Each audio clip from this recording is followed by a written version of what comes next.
My parents refused to pay $22,000 for my emergency surgery. Now they want me to give $45,000 for my sister's dream wedding. I said no, and all hell broke loose. Hey, Reddit, buckle up because this is going to be a wild ride through years of family dysfunction, medical emergencies, and the kind of entitlement that would make your head spin. I'm talking golden child syndrome on steroids, the kind where one kid gets everything while the other gets kicked to the curb when they need help most. I'm Jake, 32 male, and I've spent most of my life being the invisible son while my sister Vanessa, 28 female, got treated like royalty. But the real breaking point? That came when I almost died and my parents told me I was on my own. Fast forward 4 years, and now they want me to bankroll her fairy tale wedding. Let me explain how we got here, because context matters. This isn't just about one incident or one request for money. This is about 3 decades of systematic favoritism that culminated in them literally telling me to figure out my own medical crisis while I was fighting for my life in a hospital bed. The foundation of this dysfunction was laid early and reinforced constantly throughout my childhood and into adulthood. I grew up in what looked like a normal suburban family from the outside. Dad works in pharmaceutical sales, pulling in around $90,000 a year. Mom's a dental hygienist making another $50,000 part-time. Not rich, but definitely comfortable upper middle class territory. 3-bedroom house in a decent neighborhood with good schools, 2 cars in the driveway, annual vacations to Florida or the Carolinas. Standard American suburban setup that looked picture perfect to outsiders. But inside that house? Different story entirely. The dysfunction ran deep and started early. From the moment Vanessa was born when I was 4, the dynamic shifted hard. She was the precious baby girl, the daughter my mom had always wanted after having a boy first. Dad immediately had his princess to spoil. Me? I became the practice kid, the rough draft they'd already figured out their parenting mistakes on. The favoritism wasn't subtle at all. When I was in Little League playing third base, my parents would show up to maybe half my games, always with some excuse about being tired from work or having other obligations. I'd scan the bleachers during warm-ups, hoping to see them, and half the time they just wouldn't be there. The other parents noticed. My coach noticed. I pretended it didn't bother me, but it did. When Vanessa started dance classes at age 5, my parents never missed a single recital. Not one. They'd sit in the front row with flowers and a professional camera, treating every performance like she was starring on Broadway. They'd take her out for fancy dinners afterward to celebrate. I'd usually stay home with a babysitter or later by myself, eating whatever leftovers were in the fridge. Christmas mornings were a joke and became a source of genuine anxiety for me every December. I'd get practical gifts, clothes I needed for school, a new backpack, maybe a book or two if I was lucky. Sometimes I wouldn't even get things I actually wanted, just things they decided I should have. A dictionary 1 year, socks and underwear another year. Vanessa would have a mountain of presents under the tree.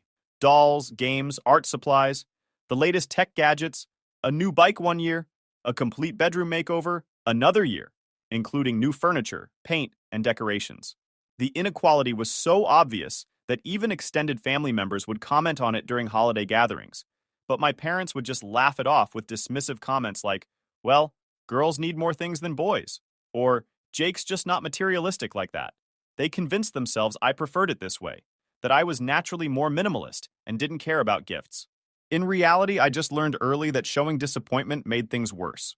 When I wanted to join the debate team in high school, genuinely excited about something for the first time in years, my parents said the $25 registration fee was too expensive and I should focus on my studies instead.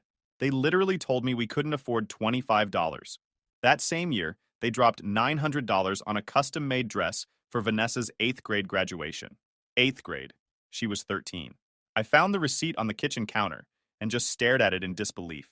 $900 for a dress she'd wear once, but we couldn't afford $25 for something I was passionate about. The message was crystal clear from early on. Vanessa mattered, I didn't. She was the investment worthy of time, money, and attention. I was the expense to be minimized. But I adapted, became self-sufficient out of necessity. Got my first real job at 14 washing dishes at a local diner called Mel's. The owner was this gruff old guy who paid cash and didn't ask too many questions about my age. I'd work Friday nights and weekend mornings, coming home smelling like grease and dish soap, hands raw from hot water. Saved every penny in a shoebox under my bed at first, then opened my own savings account when I turned 15. Paid for my own car insurance when I turned 16, after passing the test in my driver's ed car. Bought my own used Honda Civic with money I'd earned myself. Found it on Craigslist for $3,000, negotiated down to $2,700, paid cash. My parents praised this as me being responsible and independent, while simultaneously paying for Vanessa's brand new Volkswagen Jetta when she got her license 2 years later. She totaled it 6 months after getting it by rear-ending someone while texting. They bought her another one. I worked my way through community college, taking general education requirements while living at home and commuting. Then transferred to State University for my engineering degree, taking out student loans because my parents said they couldn't afford to help with tuition. The loans totaled $42,000 by the time I graduated. I signed those promissory notes myself, watching the debt pile up semester after semester. Found out years later they'd actually set up a college fund when I was born.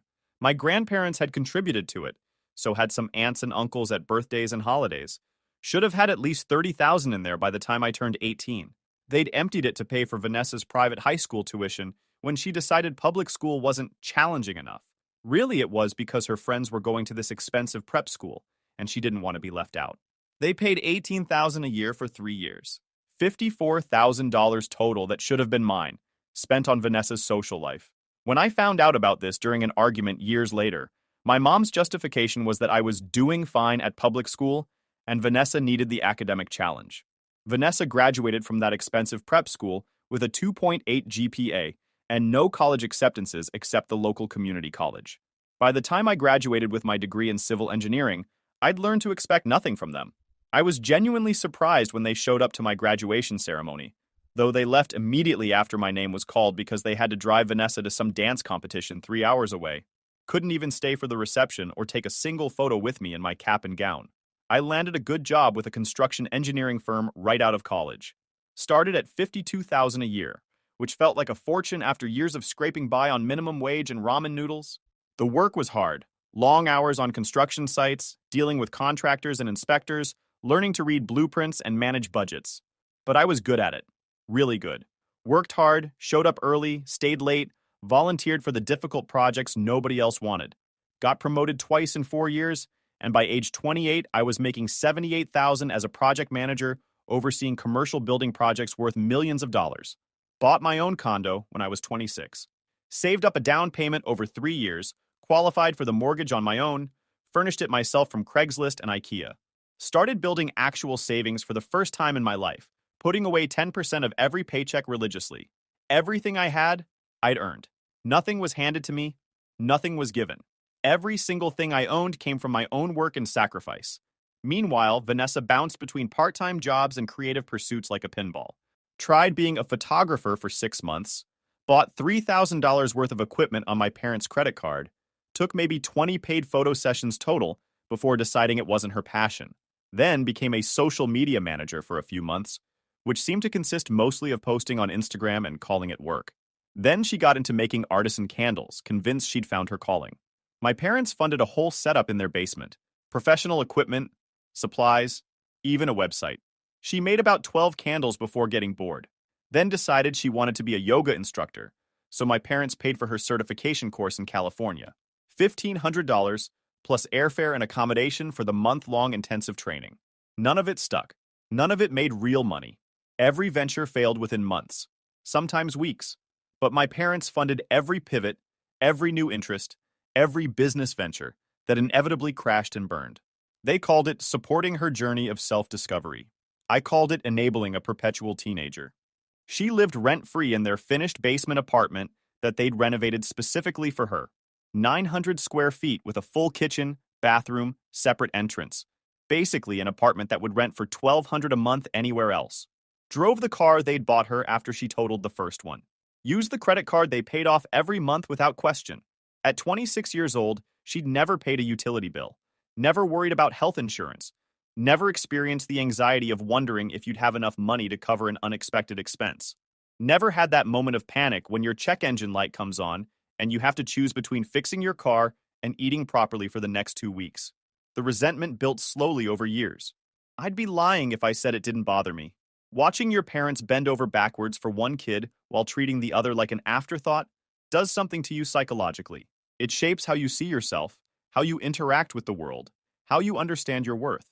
But I kept my mouth shut, maintained a polite distance, showed up for major holidays and family dinners when expected. I'd sit at their dining table making small talk, watching them fawn over Vanessa's latest failed business idea while barely acknowledging my actual career success. That was my strategy for years. Stay civil, don't rock the boat, accept that this was just how our family worked. I had my own life now, my own success, my own apartment. I didn't need their approval or support anymore. I'd learned to live without it. Then came the incident that changed everything, and finally showed me who they really were. 4 years ago, I started having stomach pain. Not terrible at first, just this persistent ache that wouldn't go away no matter what I did. Tried ignoring it for a couple weeks, figured it was stress from a difficult project at work or something I ate that didn't agree with me. Took some antacids, tried eating bland foods, hoped it would resolve on its own. But it kept getting worse. Sharp pains that would double me over at random times. Nausea that made eating difficult. Fever that came and went, leaving me sweating through my sheets at night. Lost about 8 pounds in 2 weeks because I couldn't keep much food down. Finally went to urgent care on a Saturday morning, when the pain got so bad I couldn't stand up straight. Spent 20 minutes hunched over the steering wheel in the parking lot, building up the courage to actually walk inside. The intake nurse took one look at my face and moved me to the front of the line. They took my vitals, asked a bunch of questions about my symptoms, did some quick preliminary tests.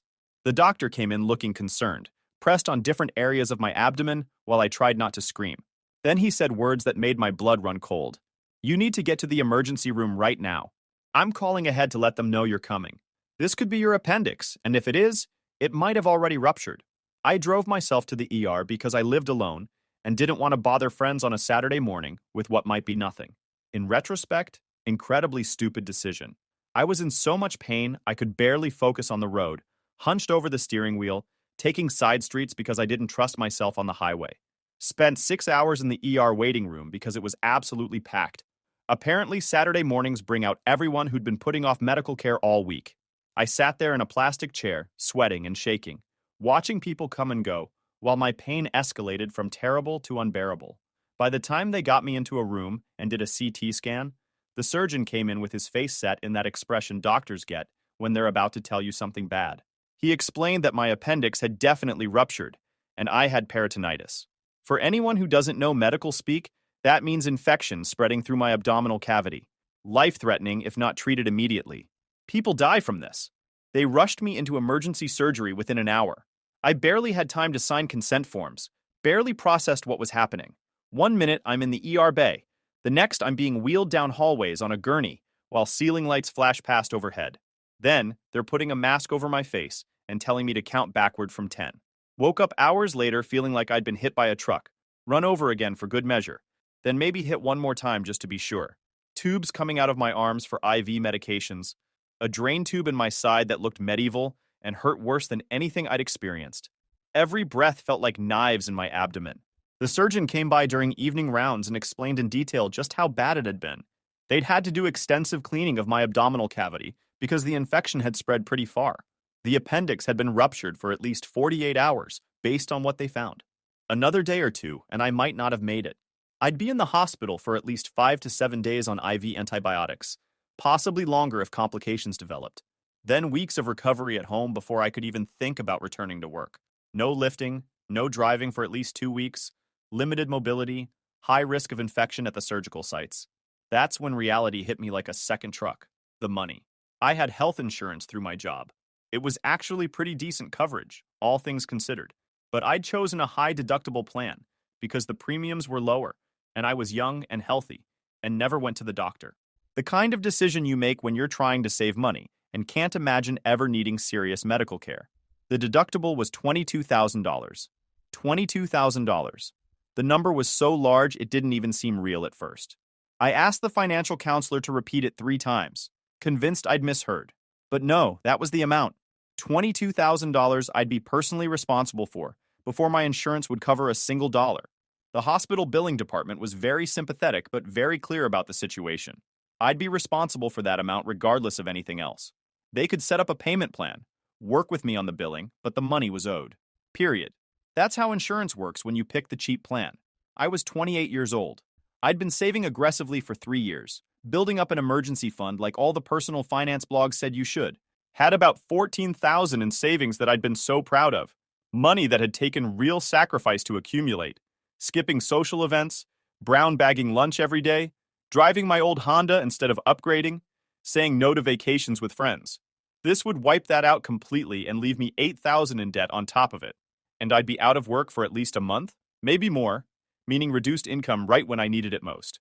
Short-term disability would only cover 60% of my salary.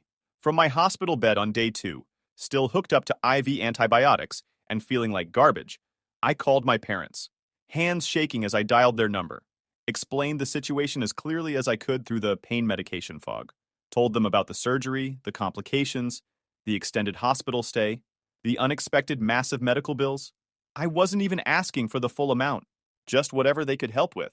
Even $5,000 would make an enormous difference. I'd pay them back over time with interest if they wanted. Just needed some help to avoid complete financial ruin. My dad's response after a long pause, "That's rough. Have you looked into the hospital's financial assistance programs?" I had. I made too much to qualify. $78,000 a year put me well above the threshold. I explained this and asked again if there was any way they could help me out. Even just a loan I'd pay back over time with a written agreement and everything. Another long pause. Then Mom got on the phone with that particular tone of voice that meant she was about to say something she'd rehearsed. "Jake, we'd love to help, but we just don't have that kind of money lying around right now. Maybe you should have gotten better insurance when you had the chance. This is part of being an adult, dealing with unexpected expenses and planning ahead for emergencies." I couldn't believe what I was hearing. I was in a hospital bed, recovering from emergency surgery that had literally saved my life, and they were giving me a lecture about insurance choices and financial planning like I was a child who'd spent his allowance unwisely. "You helped Vanessa with her car down payment," I said, trying to keep my voice steady. "That was $11,000 last year. That was different. She needed reliable transportation to get to work. I need to not be in crushing medical debt from life-saving surgery." "Well, maybe if you'd been more careful about your health." That's when I realized they were actually trying to blame me for getting sick. Like I'd chosen to have my appendix rupture.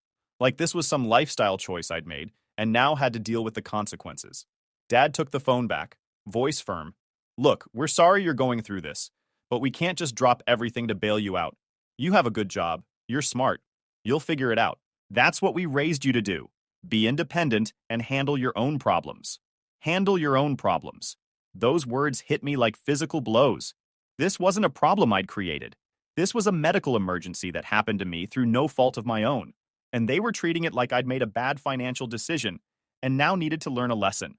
"Can you at least come visit?" I asked, hating how pathetic I sounded. "We'll try to get by this week," Mom said. "But your dad has a big presentation Wednesday, and I've got that charity event on Thursday." They visited me once during my entire week-long hospital stay. Showed up on Saturday afternoon, stayed for maybe 40 minutes. Spent most of that time talking about how stressed Vanessa was about her latest failed business venture, the candle thing that was already falling apart. Apparently, she was really struggling with it, and they were worried about her emotional state. I'm lying in a hospital bed with tubes coming out of me, facing financial ruin, and they're telling me how hard things are for Vanessa because her hobby business isn't working out. They didn't bring food even though hospital food is terrible. Didn't offer to help with anything when I got discharged. Didn't ask what they could do or how they could support me. Just checked the box of having visited their sick son and left. I watched them walk out of my hospital room and had this moment of crystal clarity. I was completely alone in this. Vanessa never came at all. Not once. Sent a text on day 3. "Sorry you're sick. Hope you feel better soon," with a flower emoji. That was the extent of her concern for her brother, who was in the hospital fighting a potentially fatal infection.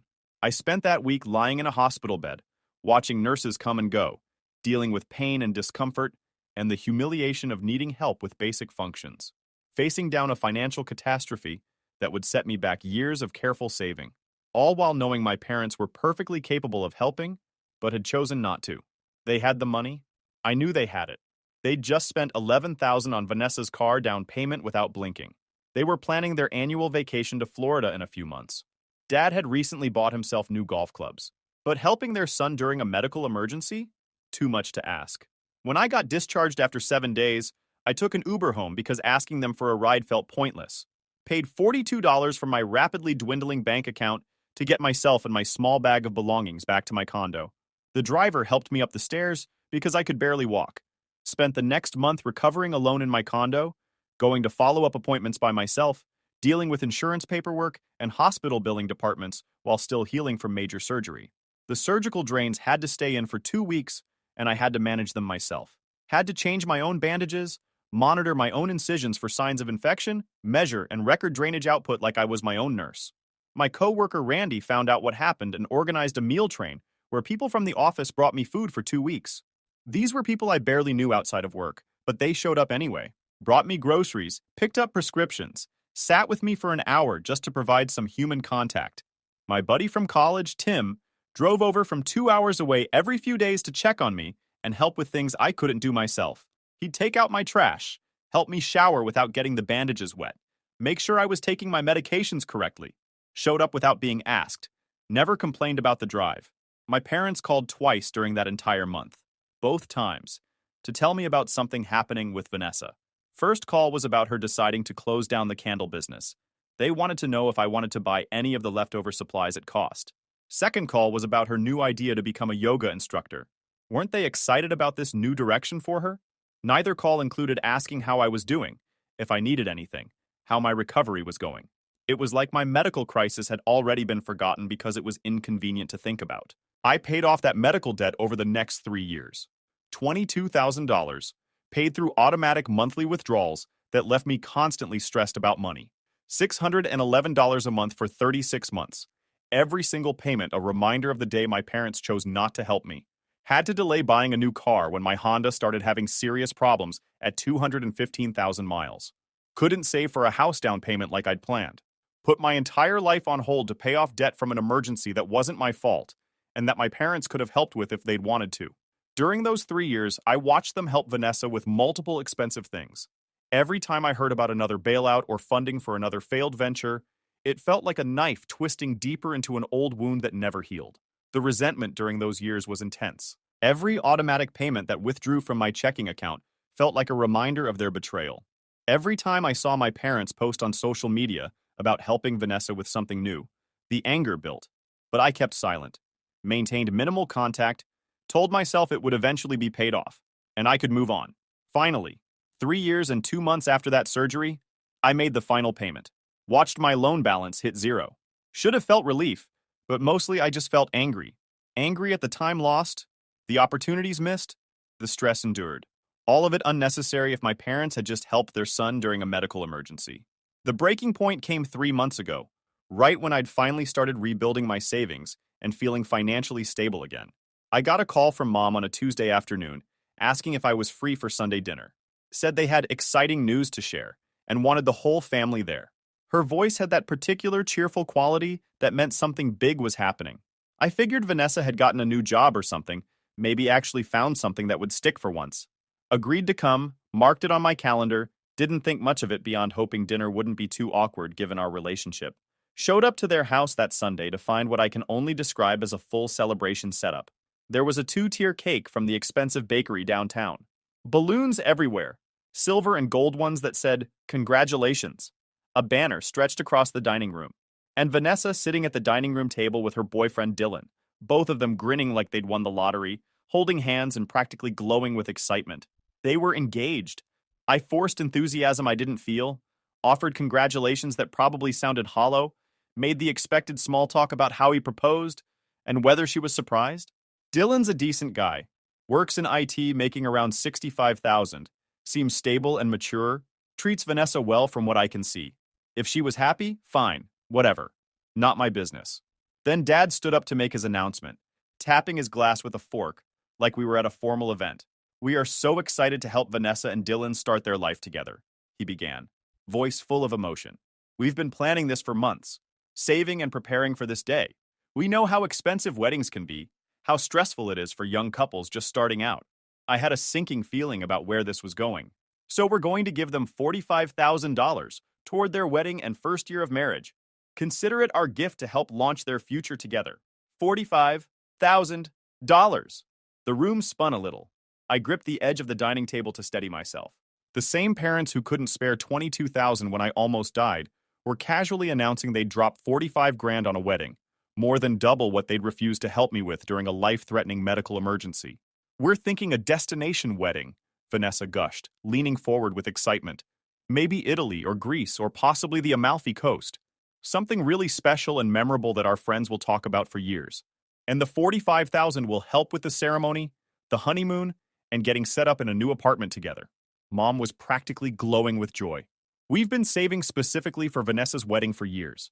We started a fund when she turned 18. We want her special day to be absolutely perfect, something she'll remember forever. That phrase, saving for years, hit me like a physical blow. They'd been systematically saving money for Vanessa's hypothetical future wedding during the entire time I was drowning in medical debt from an actual life-threatening emergency. That's very generous, I said, keeping my voice carefully neutral. We're also hoping you'll contribute, Dad said, turning to look at me directly. As her older brother, it would mean a lot to Vanessa if you helped make her dream wedding come true. We were thinking maybe you could chip in 20 or 25,000. You're doing really well with your career now. The room went completely silent. Everyone was looking at me expectantly. Let me get this straight, I said slowly. You want me to give Vanessa $20,000 to $25,000 for her wedding? It's what family does, Dad added. We all pitch in to help each other during important life moments. Something inside me snapped. Important life moments. Like emergency surgery to save your life? The temperature in the room dropped about 40 degrees. That was different, Dad said. How? How exactly was that different? You had insurance. You had options. This is about family celebration, and I had insurance with a $22,000 deductible that wiped out my entire life savings and left me in debt for 3 years. And you told me to figure it out myself because I'm an adult who should handle my own problems. Jake, this isn't the time or place, Mom started. When is the time? When is it ever the right time to talk about how you've treated me versus how you treat Vanessa? You couldn't spare $22,000 when I was literally dying in a hospital bed, but you've got $45,000 ready to go for a party? A wedding isn't just a party, Vanessa said defensively. I turned to look at her directly. You're right, it's not. But neither was life-saving surgery. And nobody organized a savings fund for that. Nobody made a cake. Nobody asked how they could help me survive. You never asked for help, Mom said. I literally called you from my hospital bed and asked for help. You told me to check for financial assistance programs and hung up. Dylan looked like he wanted to be anywhere else. Smart guy. Dad's face was getting red. We're not going to relitigate past decisions. The question is whether you're going to support your sister during this important time in her life or whether you're going to be selfish. My answer is no. Vanessa's face crumpled. You're seriously going to ruin my wedding because you're still bitter about some medical bills from years ago? I'm not ruining anything. You've got $45,000 from Mom and Dad. Have whatever wedding you want with that. But I'm not contributing a dime. This is so typical of you, Vanessa said through tears. Always making everything about yourself. This is supposed to be my moment, and you're turning it into some drama about ancient history. Ancient history? I made my final payment 8 months ago. The debt from a medical emergency your parents could have helped with, but chose not to. Mom tried the guilt trip. We raised you better than this. Family helps family. You're right. Family does help family. But apparently that only applies when it's Vanessa who needs help. I stood up and grabbed my jacket. Where are you going? Dad demanded. Home. Congratulations on the engagement, Vanessa. I hope you have a great wedding. But pay for it yourselves. I left before anyone could respond. Drove home with my hands shaking on the steering wheel, adrenaline pumping through my system. Got home and immediately texted Tim. You won't believe what just happened. His response came fast. Come over, bring details. The fallout started the next morning. Mom called at 6:30 a.m. I let it go to voicemail. She called again and again. By noon, I had 17 missed calls and texts escalating from, we need to talk, to, you're being incredibly selfish, to, how can you do this to your sister? Dad's messages were shorter and angrier. Vanessa sent a long emotional text about how I was abandoning her during the most important time of her life. I didn't respond to any of them. My Aunt Carolyn called Friday. Mom's older sister, usually pretty reasonable. Your mother called me very upset, she started. I bet she did. I gave her the full story. The $22,000 in medical debt, years of favoritism, the $45,000 for Vanessa's wedding, the request for another $25,000 on top of that. Long silence. I had no idea about the surgery situation, Carolyn finally said. Your mother never mentioned it. They didn't tell anyone. This is beyond favoritism. This is cruel. Hearing someone in my family finally acknowledge what I'd experienced felt validating. I'm not giving them money for a wedding, I said. You're not the bad guy. Don't let them guilt you. The pressure campaign continued for weeks. They tried every manipulation tactic. Then they escalated. 3 weeks later, I got a message from Vanessa's friend.